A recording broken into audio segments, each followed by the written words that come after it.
Krishna. All glories, Guru and Gauranga Jagadguru Srila Prabhupada ki jai.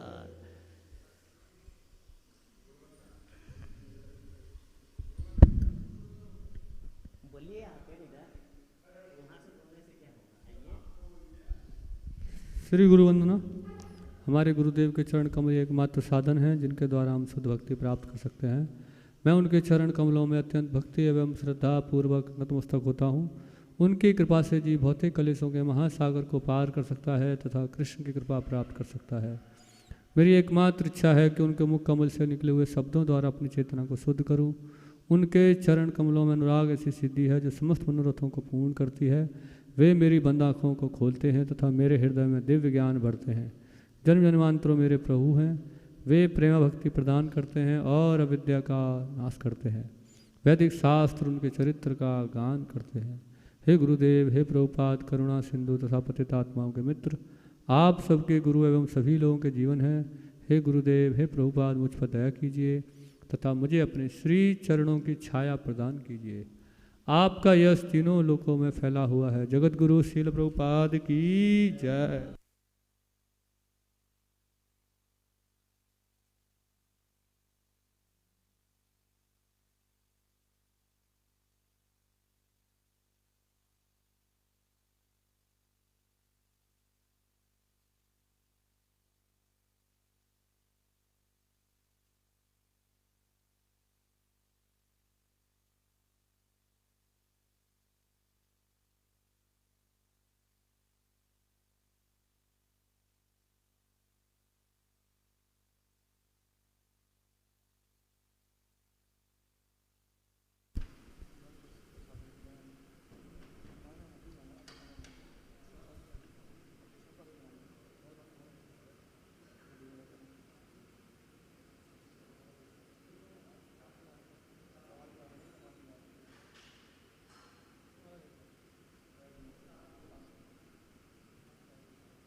His Grace Prithu प्रभु, इन तीनों के मुखारविंद से हम सुनेंगे श्री राम जी के दिव्य लीलाओं के ऊपर।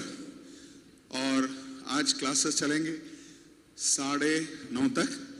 उसके उपरांत जितने भी वरिष्ठ वैष्णव हैं उनके लिए प्रसादम की व्यवस्था है गोविंदास रेस्टोरेंट में। बाकी सबका हमेशा की तरह नीचे प्रसादम हॉल में।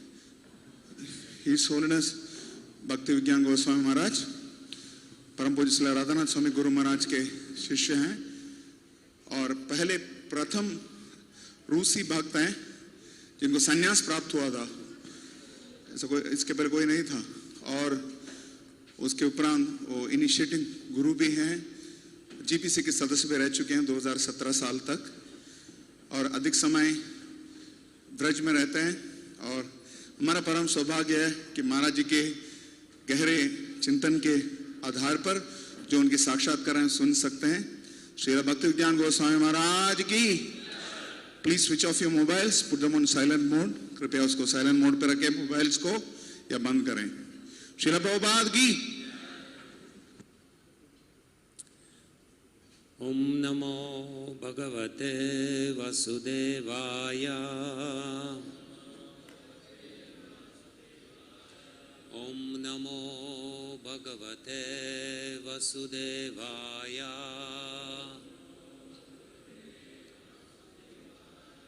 ओम नमो भगवते वासुदेवाय।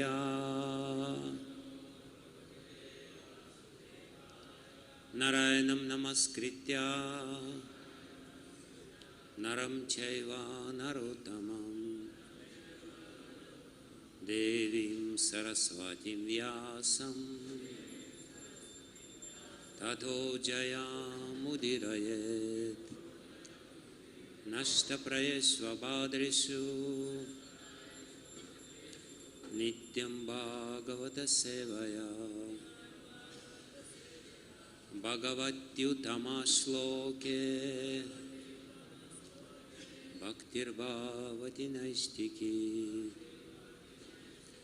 यं प्राव्रजन्तमनुपेतमपेतकृत्यं द्वैपायनो विरहकातराजुहाव पुत्रेति तन्मयतयो तरवो विनेदुस्तं सर्वभूतहृदयं मुनिमानतोऽस्मि। ग्रंथराज श्रीमद् भागवतम की जय। We're reading today Grantaraj Srimad Bhagavatam, Canto 2, Chapter 7, Scheduled Incarnations, text number 24. Yasmai Adat Udadhih Udhabhaya Angavepaha Margam Sapadi Aripuram Haravat Didhakshoho Dure Suhrit Mathita Rosha Sushona Drishtya Tatapyamana Makara Uraga Nakra Chakraha Yasma Adadat Udadhir Udhabhaya Bhangavepam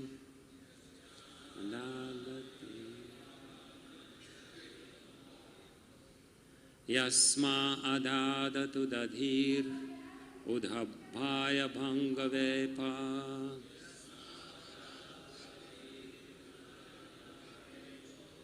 Margam Sapad Aripuram Haravat Didhaksho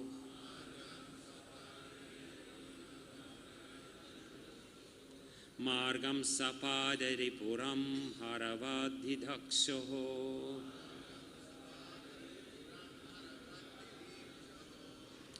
Dure Suhrin Madhitarosha Sushona Drishtya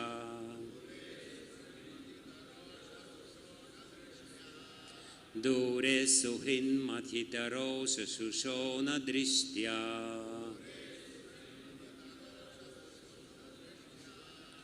Tatapyamana Makararoga Nakrachakraha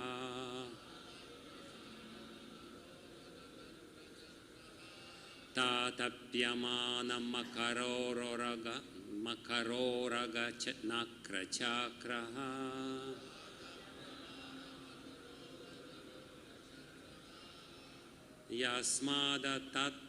Yasmadatu Dadhirudha Bhaya Angavepo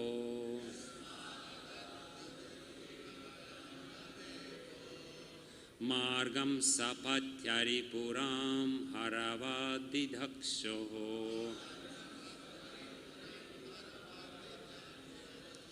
Dure Suhin Madhitarosha Sushona Drishtya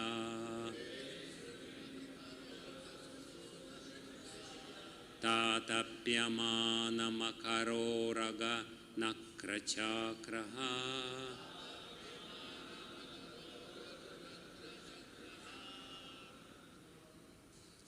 Somebody else?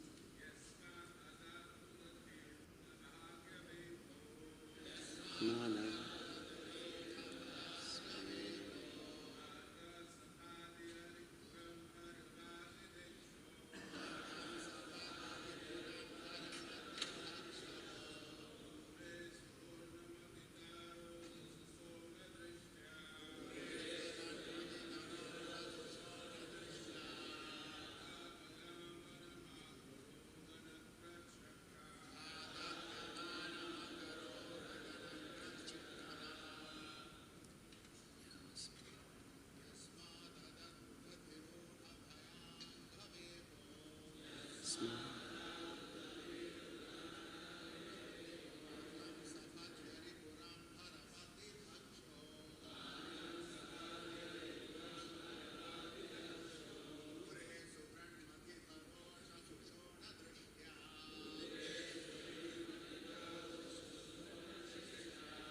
Yasmai, unto whom Adat gave Udadhihi, the great Indian Ocean, Undhabhaya, affected by fear, Angavepaha, bodily trembling, Margam, way, Sapadi, quickly, Aripuram, the city of enemy, Haravad, like that of Hara, Mahadev, Didhakshoho, desiring to burn to ashes, Dure, at long distance, Suhrit, intimate friend, Mathita, being aggrieved by, Rosha, in anger, Sushona, red hot, Drishtya, by such glance, Tatapyamana, burning in heat, Makara, sharks, Uraga, snakes, Nakra, crocodiles, Chakraha, circle. Translation and purport by His Divine Grace A.C. Bhaktivedanta Swami Srila Prabhupada Ki Jai. The personality of Godhead, Ramachandra, being aggrieved for his distant, intimate friend, Sita, glanced over the city of the enemy, Ravana, with red-hot eyes, like those of Hara, who wanted to burn the kingdom of heaven. The great ocean, trembling in fear, gave him way because its family members, the aquatics, like the sharks, snakes, and crocodiles, were being burned by the heat of the angry, red-hot eyes of the Lord. Purport by Srila Prabhupada. The personality of Godhead has every sentiment of a sentient being, like all other living beings, because he is the chief and original living entity, the supreme source of all other living beings. He is the Nitya, or the chief eternal amongst all other eternals. He is the chief one, and all others are dependent many. The many eternals are supported by one eternal, and thus both the eternals are quantitatively one. Due to such oneness, both the eternals constitutionally have a complete range of sentiments. But the difference is that the sentiments of the chief eternal are different in quantity from the sentiments of the dependent eternals. When Ramachandra was angry and showed his red-hot eyes, the whole ocean became heated with that energy, so much so that the aquatics within the great ocean felt the heat, and the personified ocean trembled in fear and offered the Lord an easy path to the reaching the enemy's city.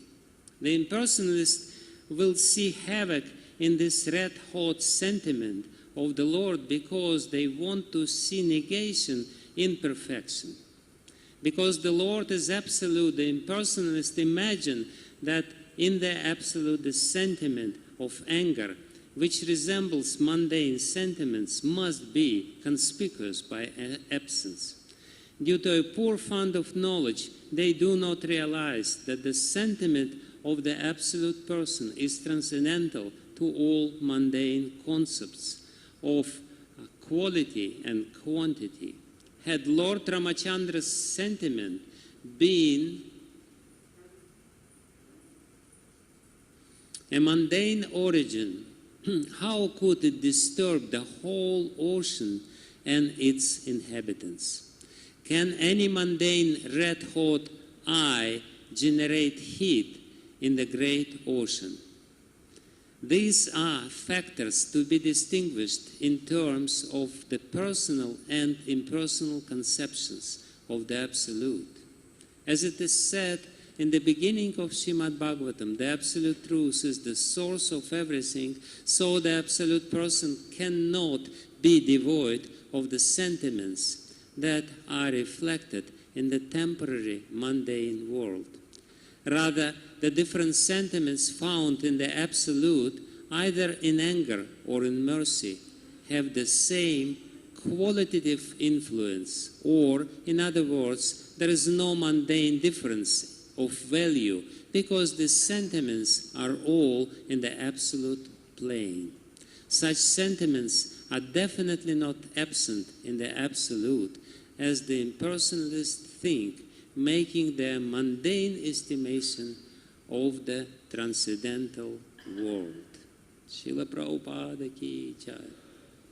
Yasmadat udadhir udha bhaya anga vepa margam sapadadi aripuram haravat didhaksho dure suhrin madhitarosha sushona drishtya tatapyamana makaroraga nakra chakraha. The personality of Godhead Ramachandra, being aggrieved for his distant, intimate friend Sita, glanced over the city of the enemy, Ravana, with red-hot eyes like those of Hare, who wanted to burn the kingdom of heaven. The great ocean, trembling in fear, gave him way because its family members, the aquatics like the sharks, snakes, and crocodiles, were being burnt by the heat of the angry red-hot eyes of the Lord. Namo Vishnu Padaya Krishna Prasthaya Bhutale Srimate Bhaktivedanta Swami Niti Namine Namaste Saraswati Deve Gauravani Pracharine Nirvishesha Shunyavadi Paschatya Deshatarine Vanchakalpatarubhyascha Kripa Sindhubhe Vacha Patitanam Pavanebhyo Vaishnavibhyo Namo Namaha. Jai Shri Krishna Chaitanya Prabhu Nityananda Shri Advaita Gadadhara Srivasadi Gaura Bhakta Vrinda. Hare Krishna Krishna Krishna Hare Hare Hare Rama Rama Rama Hare Hare Hare Krishna Krishna Krishna Hare Hare Hare Rama Rama Rama Hare Hare. Yondak pravishya mama vacham mamam prasuktam sanjeevayate kila shakti darak swadham nanyamscha hasta charana shravana tvagadim pranannamo bhagavate purushaya tubhyam svasyastu vishvasya kalak prasidatam deyantu bhutani shivam vithodiyam anascha badram bhajata tadokshache aveshyatam naumati rabhyahaitu ki. So Srila Prabhupada explains in this wonderful purport that God is personality, and personality means sentiments, personality means emotions, personality means desires. Srila Prabhupada was pleased his spiritual master, Srila Bhaktisiddhanta Saraswati Thakur Prabhupada, by making an offering for his Vyasa Puja, and he wrote a poem which was very much appreciated by Srila Bhaktisiddhanta Saraswati Thakur Prabhupada. And the first line of this offering was, Absolute is sentient. He is sentient being, and therefore he has desires. Therefore he has emotions. Therefore he has all range of different activities which are very difficult to understand from the impersonal point of view. So these two concepts of personal and impersonal are diametrically opposite to each other. And therefore, Srila Jiva Goswami in his Tattva Sandarbha, he specifically emphasized one verse from Mahabharata, where Srila Vyasadeva says, Itihasam Puramabhyam Vedas Sam Upabrimhayet. the Vedas are not complete in themselves. The Vedas don't give the complete conception or the complete understanding of the absolute truth. This is a shocking news for all us followers of Vedic culture. But Vedavyas knows better. He knows what is Vedas and what do they give, what they can give, and what they do not give. So, Srila Jiva Goswami explaining this verse, he says that Vedas are being completed by Itihasas and Puranas. Why? What is the completion? What is the completeness? What is the contribution of Itihasas and Puranas into the Vedic conception? The contribution is that Supreme Personality of Godhead is a person. Absolute truth is a person, which you will not be able to understand if you study Upanishads and Vedas. You will be completely bewildered by Upanishads and Vedas, and ultimately you will come to an impersonal conclusion. But when you study Puranas, it will be very clear that Supreme Personality of Godhead has red-hot eyes. The absolute truth in an impersonal conception cannot have red-hot eyes. He cannot have eyes at all, because eyes means roop, but the Supreme Personality of Godhead can have eyes, no problem for him, many eyes, and he can have red-hot eyes. And it means that he can have the sentiments, it means that he can have desires, it means that he can have emotions, and he basically can have everything else. And here Srila Prabhupada explains that there is a slight difference between us and the Supreme Personality of Godhead. He can boil the whole ocean by his red-hot glance. We cannot boil even a glass of tea if we want. You know, we can be as angry as we want, and we try to stare at the glass of water. There will be no effect on the water. So, but basically there is another very important difference which we have to understand. That the motivation for these sentiments, for these emotions are also quite different between us limited living entities living in this world and the Supreme Lord. Why the Supreme Lord became so angry? We have to understand, while trying to understand the emotions which are being described in the Srimad Bhagavatam, we have to try to understand the motivations behind these emotions. Why our emotions are contaminating. Why impersonalists try to deprive the absolute truth of his emotions, because they know that the human emotions is the manifestation of our incompleteness. We manifest anger because we want something, because we miss something. But the Supreme Personality of Godhead, his anger is motivated by love. Our emotions, including calm, lust, anger, greed, and all other emotions, the complete range of emotions which we experience, are motivated by our incompleteness. And incompleteness creates envy. I am incomplete, and if I see somebody is enjoying something which I cannot enjoy, it creates some bad feeling in my heart. And this bad feeling is completely opposite of the love. And my emotions are ultimately driven by envy. But when we see the Supreme Personality of Godhead, when we hear his pastimes, we have to understand what is the basis of his emotions. The basis of his emotions is love. He feels so much love to Mother Sita, who is in Lanka, and he is standing there just in front of Lanka. And here is this ocean, and he is thinking that he is all supreme, and he is deciding the way what to do, what not to do. And in this way, Lord Ramachandra manifests his anger, which is based on his extreme love and attachment. And again, his love and attachment is not because of something he's liking in him. His love and attachment is only because he is full in himself, and his fullness of his heart manifests as the love, not the lust which we manifest because something is lacking within our heart. So that's the teaching which Lord Ramachandra and Lord Krishna are giving by coming here as persons and manifesting this. And we have to really understand their teachings. But there is a great difference between Lord Krishna and Lord Ramachandra.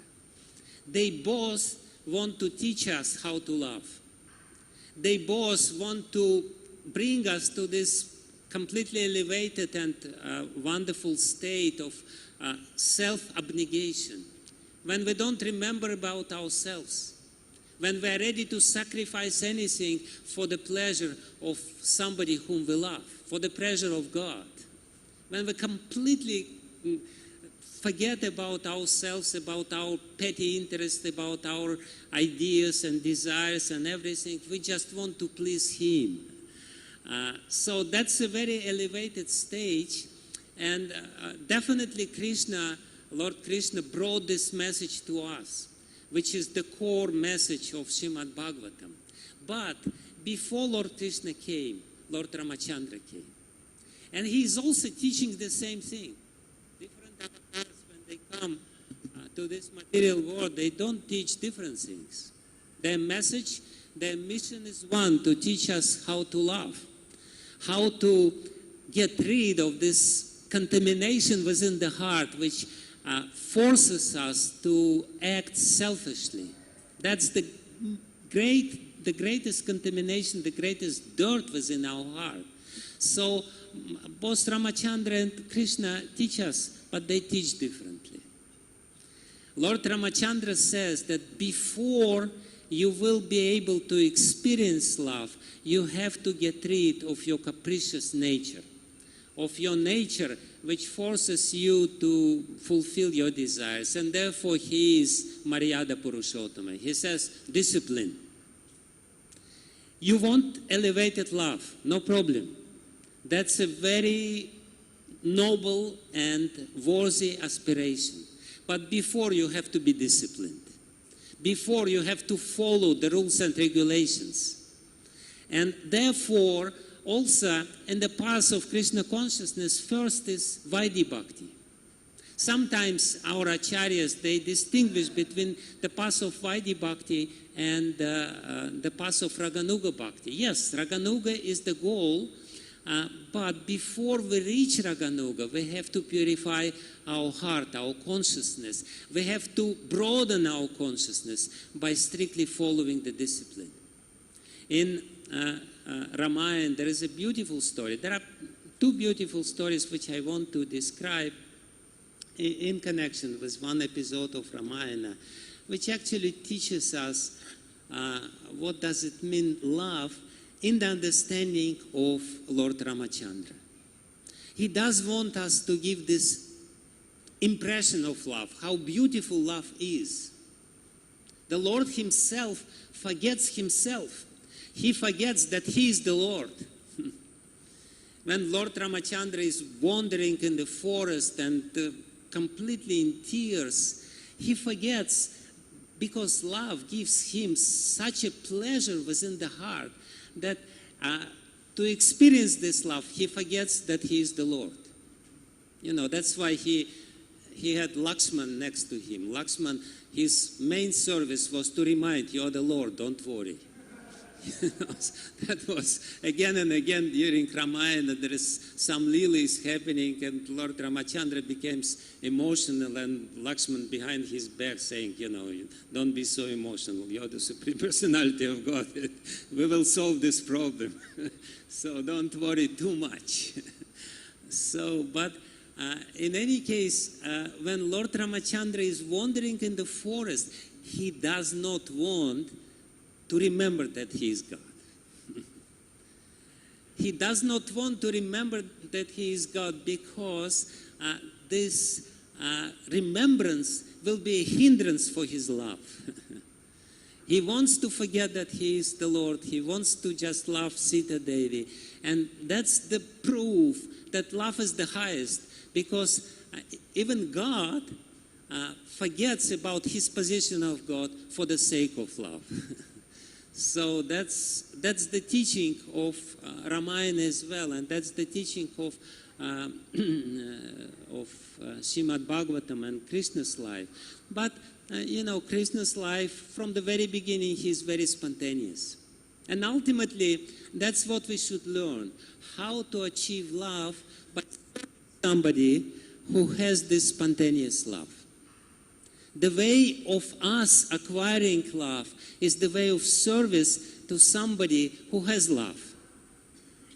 If somebody has love and we serve him, like Gopal Krishna Maharaj, he has such an intense love to Srila Prabhupada.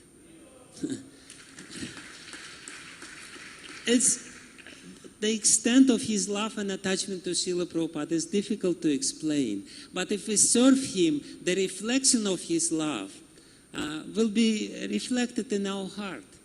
And his love will come to our heart. But before we will be able to serve in a proper way, we have to discipline ourselves.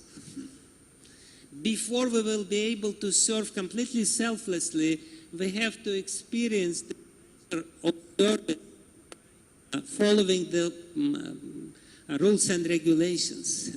And therefore, Maryada Purushottama Ram, he comes first, and then he teaches us how to follow Maryada, how to get rid of our lusty nature. Because we have this lust, before we somehow or other get our lust under control, we will not be able even to appreciate the notion of service. We will not appreciate how beautiful it is to serve somebody selflessly and then, as a result, experience these elevated feelings of love. So, this story described in this class, which has to finish within 6 minutes. One of them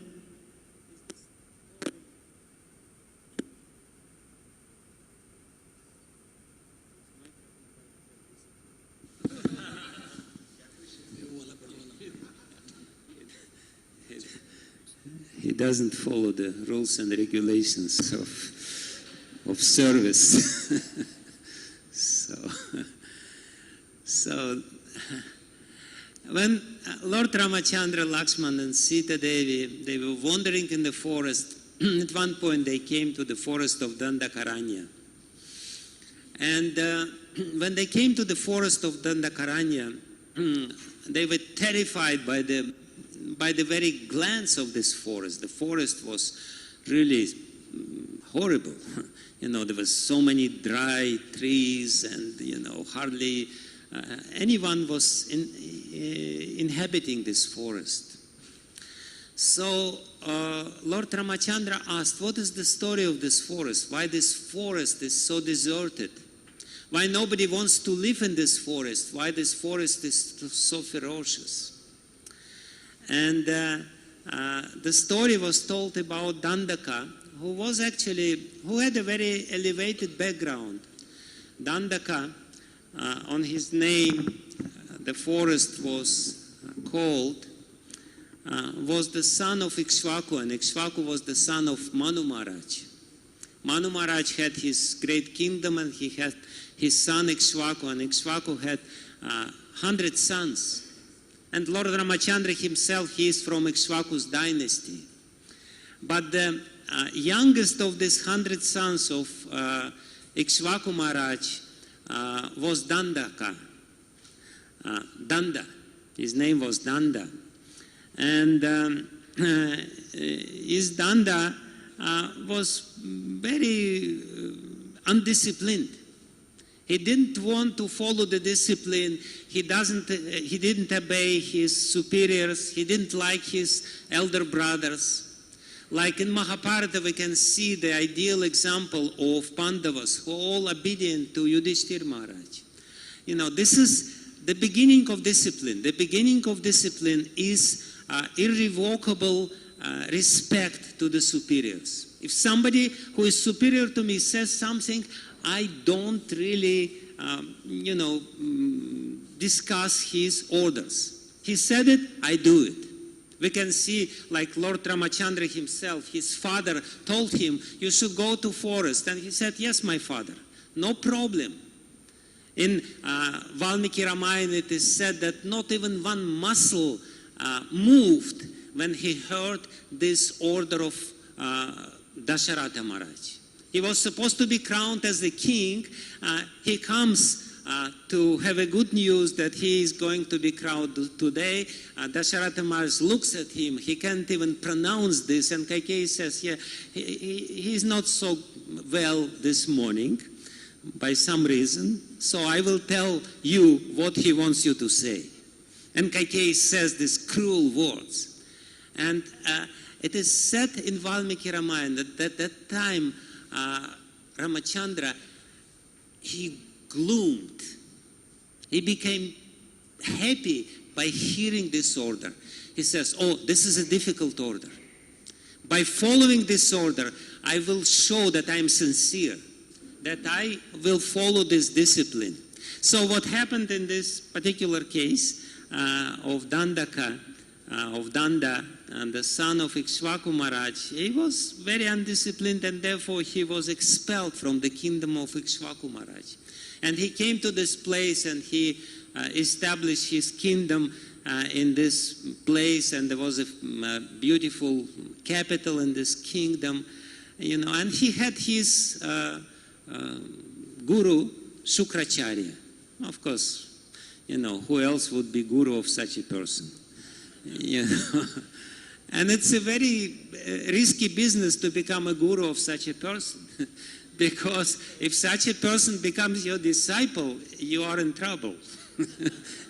Because he is not going to follow your orders. He is only disciple in name, because the Vedic culture so strongly emphasizes the need of guru, So this Dandaka, for the name's sake, he accepted guru as Shukracharya. And he went to the forest hunting. And while hunting, he came to the ashram of Shukracharya. And before entering the ashram of Shukracharya, he saw the beautiful daughter of Shukracharya, Araja. And when he saw this beautiful daughter of Shukracharya, he didn't even think twice. He just wanted to fulfill his lusty desires. And he raped her. And as a result of this rape, this violent rape which he did with this beautiful girl, Shukracharya cursed Dandaka and cursed this whole forest. So that's a very important lesson for all of us, a very important lesson of the whole Ramayana. The calm lust is the curse upon us. And the calm lust makes our heart deserted of all elevated feelings. Our heart is like this Dandaka forest, which is horrible. If we want to invite the elevated feelings of love, which are very subtle and very important for us to be happy, we first have to get rid of this lust, because otherwise the love will not enter into our heart, which is deserted. Nothing will be able to live within our heart, which is full of lust. We will only try to fulfill our selfish desires, and ultimately we will be deserted. Ultimately we will be lonely. That's the very important lesson of Ramayana. And while wandering in Ramayana, I have to finish now. Shall I? 2 more minutes, 3 more minutes. Because it's connected with this. While they were wandering in the forest, these two stories, they are connected in a poetic way between each other. Because ultimately that's what Ramachandra wants to teach us in all his leelas. How to achieve love by first following very strict discipline.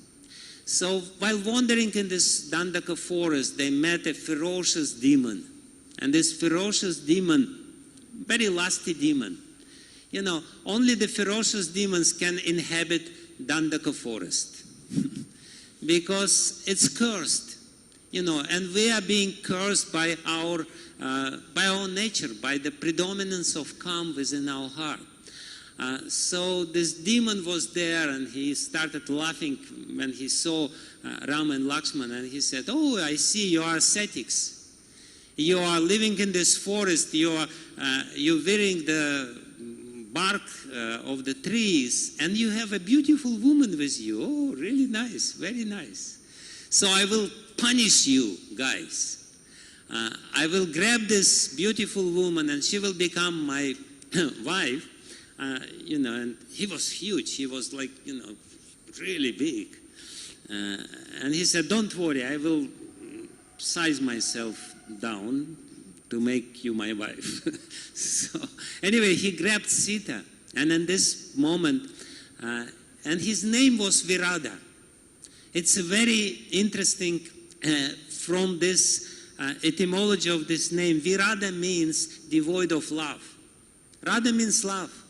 Radha means unreserved service. Radha means the desire to serve and to give everything up for the sake of somebody whom I love.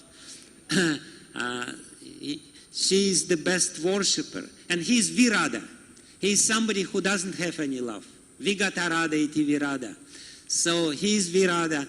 And therefore, you know, he is there. And he's showing by this story that, you know, he just wants to grab somebody. He wants to grab, you know, other's wife and enjoy other's wife. And he says, you go from here. I will forgive you. And Lord Ramachandra became very emotional again in this story. He says, Lakshman, what happened to us? Now Kaikeyi will be really happy. The purpose of her sending us to this exile will be fulfilled today, because this ferocious demon will eat Sita Devi and will eat us. And he became, and Lakshman from the back said, don't worry, you're the Supreme Personality of Godhead. And this Virada said, I'm inconquerable. Nobody can kill me because I have a boon from Lord Brahma, and Lord Brahma told me that I cannot be killed by any weapon. So, and Lakshman says, no problem, we will deal with this. don't worry. So, anyway, so the story goes that, you know, they started shooting arrows at this Virada demon because they want to kill. They want to kill lust within our heart. And that's why they are killing these demons. By killing these demons, they are killing lust within our heart. And Virada, he understood that something is serious going on, so he let Sita go, and then he grabbed Rama and Lakshman. He grabbed Rama in his right hand, and he grabbed Lakshman in his left hand. And, you know, he's holding them, and he's huge, and they're relatively small. He's holding them in his hands, and Sita started crying. And Sita said, oh, please, let them go, don't do anything for them.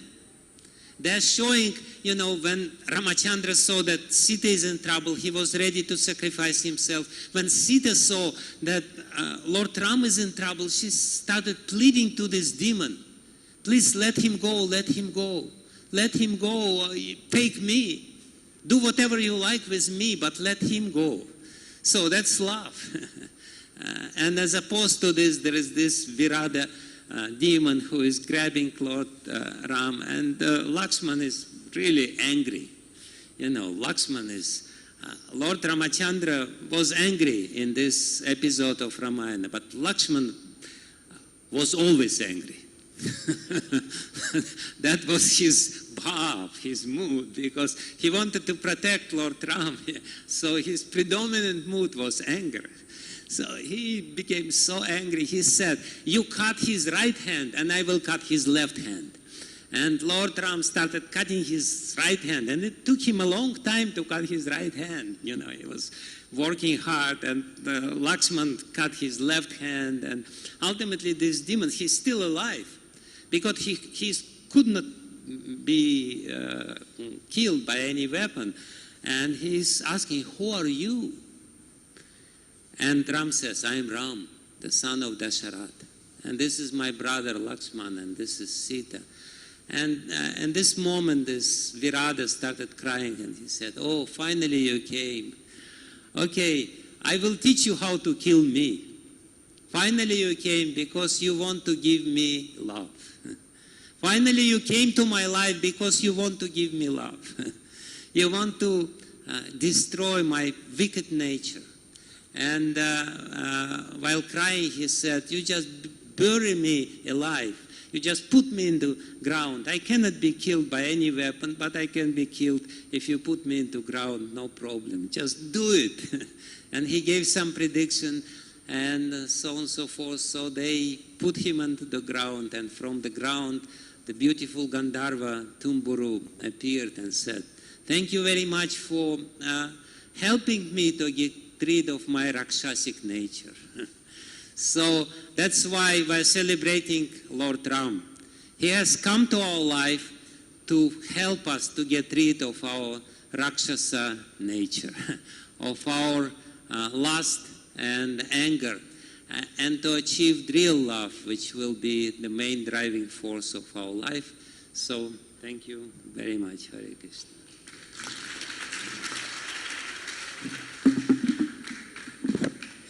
His Holiness Bhakti-Vidananda Swami Maharaj ki. We're grateful, Maharaj, for this wonderful lessons on how we have to overcome our capricious nature to develop the ultimate love of Godhead. We seek your continuing association and regular visits, which have been pending for some time. Please do keep coming, Maharaj. Thank you very much. It's a great privilege now to hear from His Grace Kritu Prabhu. Kritu Prabhu is a disciple of Srila Prabhupada. He's an initiating guru. And he was the temple president when this temple was inaugurated in 1998. So we'll be happy to hear from Prabhuji. And after His Grace Kritu Prabhu, we'll be hearing from His Grace Prithu Prabhu, who is also Srila Prabhupada's disciple.